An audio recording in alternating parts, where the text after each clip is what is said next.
Namaste everyone. I'm Dr. Sophia Rangwala. Um, Before I go ahead and share with you what I want to tell you today in this video, I would like to give a short introduction about myself and a brief history about my life, okay? So I'm from a Shia Bohri Muslim background. I was born and brought up, I was born in India, and I was about 2 years old when my mother took me to Kuwait, and I did all my primary education in Kuwait. So I was given intense Islamic study education, and I was taught how to pray, I was taught the Quran. So I was brought up in a typical conventional Muslim manner, okay? Um, However, I had a lot of questions in my mind, and I couldn't relate to the way of Islamic teaching. I'm not against it, but they didn't make sense to me because a lot of my questions were not answered through Islamic manner, and so I started losing faith. Okay, going forward, I came to India to pursue my medical education because I believed in science so much more, and I wasn't sure about the existence of God. I was agnostic, I was atheist, I kept fluctuating. So I stopped caring about God and his ways because I used to be very angry at God for a lot of injustice that I would see in the world, and there was Islam doesn't believe in the law of karma. So I did not have my answers. Okay, so I did my medical education from Manipal, ranked as one of the best colleges in India, and then I did my master's in dermatology, again from Manipal Group in Bangalore. So I'm a very scientific person. I'm an allopathy doctor, and I was very successful in my practice. I had a very high-end laser skin clinic. I was doing very well. And then something changed. In 2015, I was going through a lot of stress, so I started doing meditation. And as I started doing meditation, in the very beginning itself, I would meditate for half an hour, 1 hour, and it was getting deeper. And after that, in that same year in 2015, I did an intense hypnotherapy course.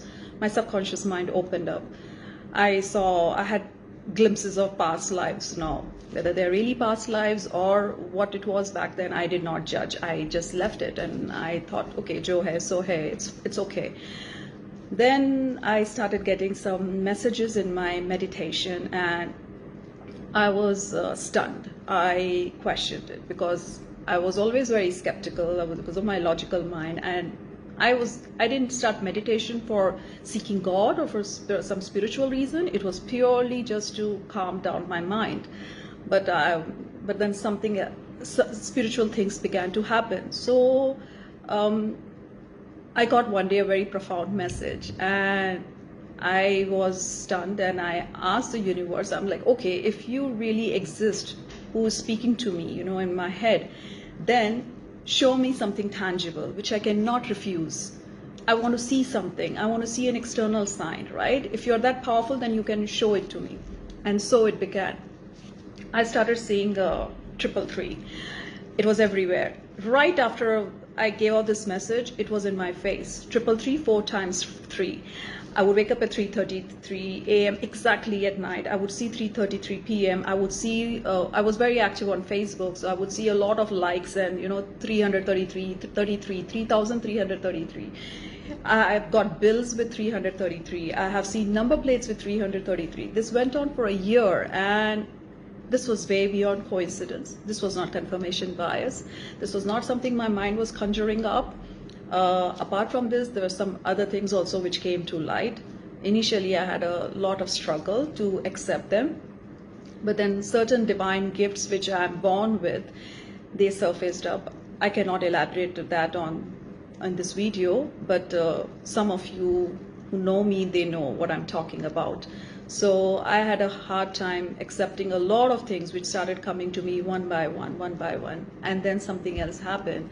I started getting detached from allopathy, from my own practice, because I started understanding the power of the body and its healing mechanism, and that I knew that giving drugs to treat chronic condition is not the way to treat any condition.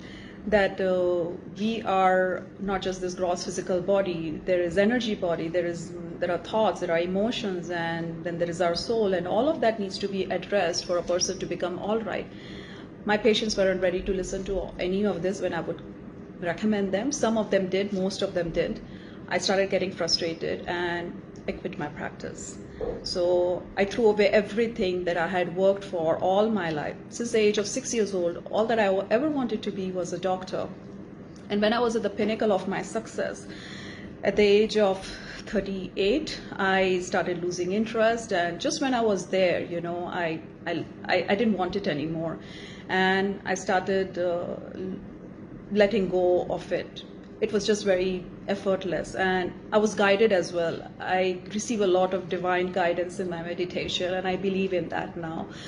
So by 2018, I closed down my practice, I quit it, and since then I have been in strict isolation. My vairagya set in way before, but then the last 2 years it has been extreme, wherein I cut off completely from social media. No mainstream media, no news, nothing. I would not go out, I wouldn't meet people, I live alone, I do my own things, and so on. So I knew this corona-like kind of situation was coming. I did not know a virus would induce it, but I was aware that something major is coming for humanity, which will lead to a drastic transformation.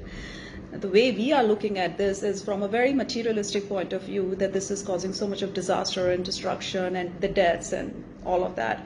But then there is a hidden thing behind it. It is, we do not have to fear it. We are going through a revolution. We are going through what is called as ascension. The consciousness is evolving. Okay, we need to raise our frequency. And all right, so on ascension, maybe I'll make another video. This was just a little glimpse of that I wanted to give you. So I also started studying Vedic astrology. Meanwhile, initially I didn't believe in astrology either, but then as I started studying and I checked my own life, I went retrospective and I checked the difficult times that I was going through, and I matched it with the astrological time that I was going through, the dashas, you know, the Mahadasha, Antardasha, and so on. And eerily, crazily, it so accurately started matching. The difficult times, I was going through a difficult astrological time. When I had my achievements and good times, I was going through a good astrological time. And it made so much sense. It started making so much sense that I've completely now come to believe in astrology. See, I'm a person who does not believe anything just like that. I need evidence. I need proof. I'm scientific and I'm very logical. And I have got evidence from the universe. I've had so many experiences in so many ways that probably I'll have to write a book to share all of that, you know. I cannot tell this just over the video, but then a scientific person, a medical doctor, if it comes to you and tells you such things, I hope sincerely that you're going to take me seriously. And I have no affiliation with any political party. I do not work for BJP or for PM Modi or anyone. All right, I'm just a very simple person, a simple citizen like everybody else, and I'm just in my own world. The reason why I have come out now finally after such a long pause is because I have been guided to come out and to, you know, encourage people, to motivate people, to help them feel positive and to raise their frequency. So everything is in this world made up of energy. You break down our body also back to an atom. What is an atom? If it is it's just energy. It is electron, protons, and neutrons, and there's so much of space in it. This is all quantum mechanics. This is not just, you know, something I'm making up, right? If you read up on quantum mechanics, you read on double slit experiment, and there are many other things also the scientists are working on and finding so many things. You will come to an understanding that that there is so much more which we are not aware of.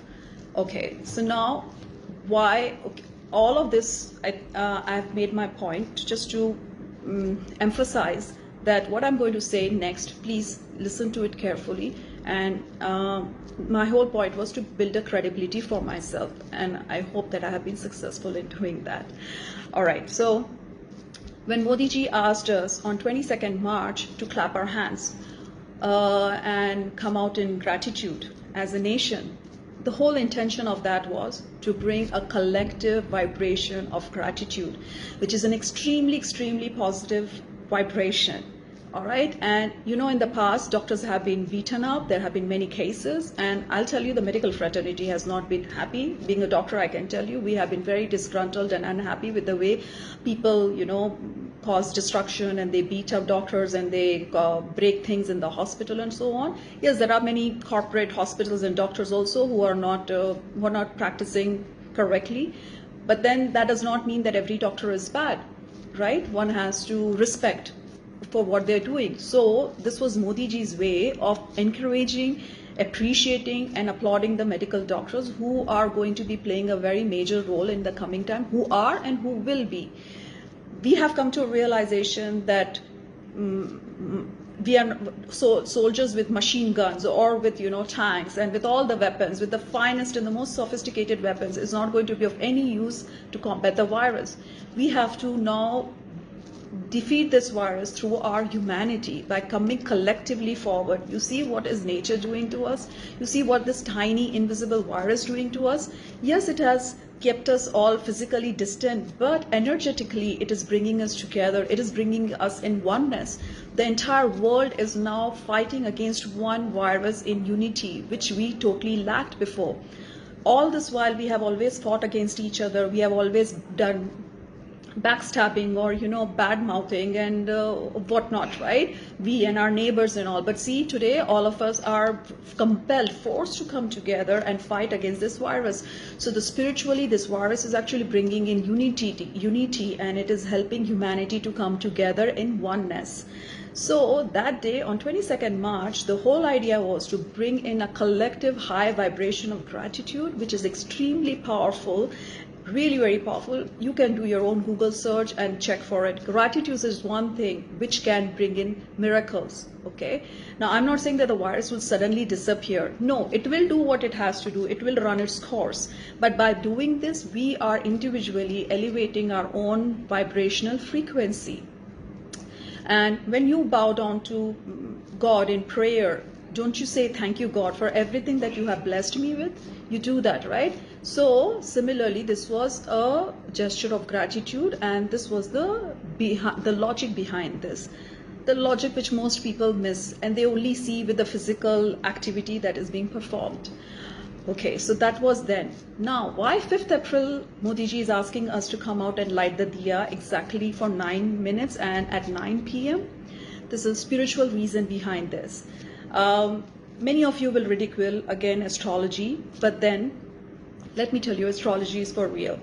I am someone, a medical doctor, very scientific, very logical, from a Muslim background, telling you that astrology is for real, Vedic astrology is for real. I hope that you will take me seriously. And I'm not a professional astrologer as yet, so please, this is not an advertisement that I want you to come to me for consultation or I'm trying to promote myself. No, I'm still studying, okay? I'm still studying, and I do not plan to pursue astrology in a professional manner. I'm studying it because I want to study, just like I'm studying so many other things. I'm a certified yoga teacher now, so I've studied yoga. I continue to study that. I'm learning Sanskrit now. So these are my passions, and I'm pursuing that, and I'm studying because that's what I love to do. I love to study. So the 9 minutes signifies the 9 grahas, the 9 planets which are used in astrology. And this is to appease. Now, in the month of December 2019, there was an astrological event that happened, which was really very heavy on the universe. There was a conjunction. That means 6 planets came together in one house at a time. And I wondered, what is this going to bring? And while we were all like oblivious going on in our daily lives over here, well, a massive virus had, massive destruction had already was happening in China because of the outbreak of this virus. We were unaware of it. That's a different story. But then it had begun. The effects of that conjunction, that planetary astrological event is showing its effects now in a more major manner, in a mass scale. And even as I speak, the astrological combination even now is not good, because we have Shani, we have Mangal, and we have Brihaspati together in the Makar Rashi, and Rahu and Ketu are not in favorable nakshatras either. There is also one more planet which is called as Pluto, which Vedic astrology doesn't take into consideration, but Pluto is also part of this conjunction. This conjunction is a deadly conjunction. Conjunction means when more than two planets or more than 2 planets, when they come together in close proximity, they can lead to very disastrous effects. So this is what is happening. So now probably the aim of this practice is to appease the planets, to do what is called as Graha Shanti. So this is one thing. Spiritually, it is going to again raise your vibration as you light diya, as you light the, the light dispels darkness, right? We do that on Diwali.